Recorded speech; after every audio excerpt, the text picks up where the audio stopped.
Okay, let's go over this chapter. It really has some really interesting things in it, or at least I think it did. It talks about organizational change and innovation, and how it's a challenge to a manager. And it really is, because even though innovation is a very positive word, with innovation comes change, and change is not welcomed by many people, employees especially, and for various reasons. So let's kind of walk through this. There's 5 stages. I found this interesting, of decline, hubris born in success, an undisciplined pursuit of more, denial of risk and peril, grasping for salvation, and capitulation to irrelevance or death.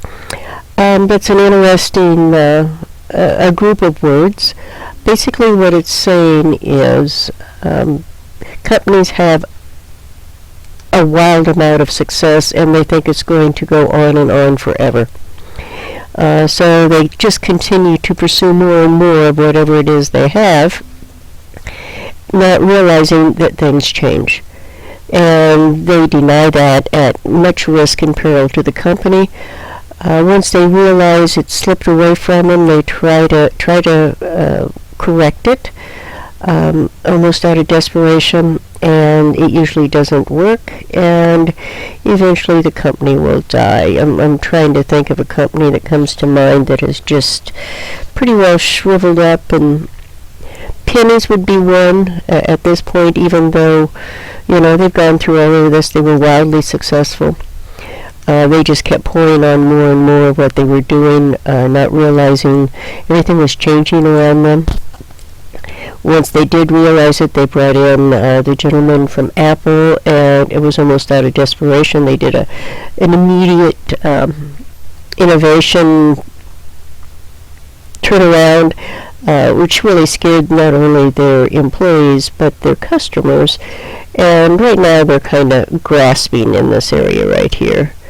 It'll be interesting to see if they can pull it out. But you can kind of see how Pennies went through those stages. So that's one reason why we've got to have change and we have to have innovation. And there are forces outside and inside the organization that precipitate this. Your outside forces are, age and education, skill level, gender, immigration, all of these things are demographics. It changes in the United States. It changes everywhere. You have mergers and acquisitions. You have international competition. And you have recessions, which hit Pennies rather hard. Then you have technological advances from the outside, and then you've got values that change and political pressures. Maybe the market's changed. Maybe it's not as favorable anymore. So those outside forces can force a need for change. You can have employee problems, and I would say McDonald's is facing some unmet needs with their employees. McDonald's and Walmart both. Nobody likes to be the working poor. They're going to have to change, and that's going to cause a need for some change. You could have inside forces. You could have managers' behavior, leadership, reward systems. They may have to restructure the company from within. All of those create change. And changes in like 4 areas. You may need to change people, perceptions, attitudes, performance, skills. A lot of times it's skills. A lot of time it's attitude. We've always done it like this. We're not going to change now. Well, you may have to, just because of outside forces. You're going to have technology changing, and technology not only within the company but outside of the company can really affect how successful the company is. You may have to change the structure. Ivy Tech's going through a big structural change right now, as far as how each college is structured for administration. There's a lot of threatened people around. And strategy. You may have to change strategies. Ivy Tech had to change strategy because the student population was changing. We have many, many more younger students now than what we used to have. So all of those, create a need for change. And what happens when you have this change is people resist it. We resist it for many reasons. One of them is the characteristics of the employee. Maybe they just don't like change, period. Maybe it's how that change was brought about that upset everybody.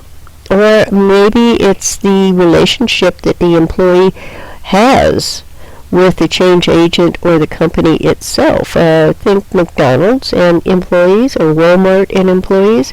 It's not the greatest relationship in the world. So there are three, Lewin came up with a model, and it's actually, is very true. 3 ways to unfreeze, or 2 ways to make that change work and be easier to handle. Is first, you've got to unfreeze the old attitudes and give a motivation to change. Then there's a period of time where you're learning that new change, or the new things that you have to do. And finally, once you get this all learned, of the changes that have come about, you're going to refreeze it and make that normal. And he says that everything kind of goes through this. The trick is to be able to pull each of them off and to know when to switch from one to the other. So that's a manager's job. Here's some steps to leading organizational change. Everybody's going to do this a little bit differently. There's got to be a sense of urgency. You have to get buy-in from everybody. And you want to create a coalition or a group, and usually you're going to take your most influential workers and try to get them to help you present this change. You want to have a vision and a strategy. Know where you're going before you go to your employees with it. You've got to be able to communicate it, and in a positive way. You just can't go out and say this is the way it is. You've got to, like I said, get buy-in. You want to empower your employees on this, get them included in it, have short-term wins, or there has to be successes along the way. It can't just be one long struggle. You've got to have successes, and you've got to celebrate those. You want to consolidate your gains, put them all together, and try to produce more change to make it work.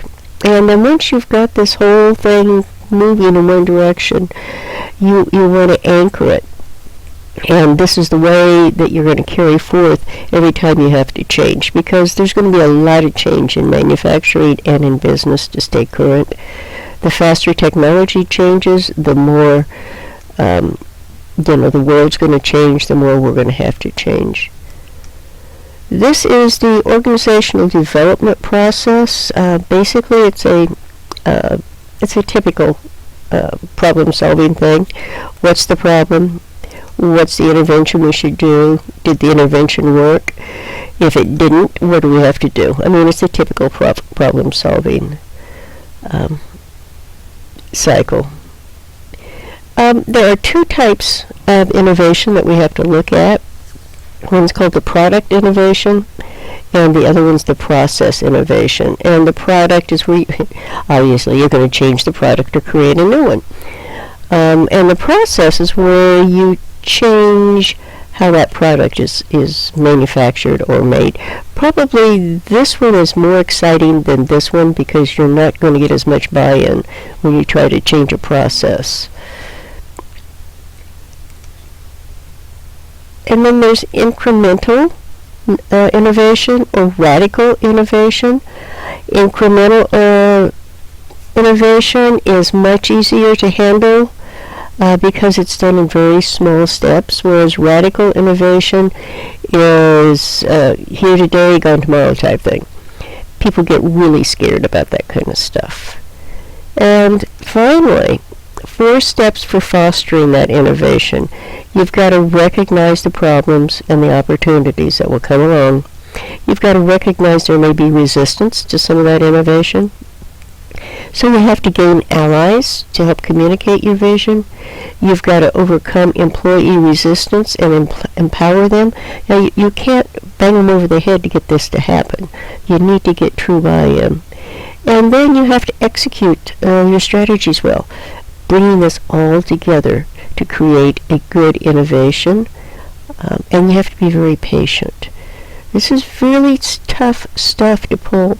And when you get done with all of this, you're going to start all over again. So that's kind of an overview of Chapter 10 and the terms involved in it. I'll see you on Monday.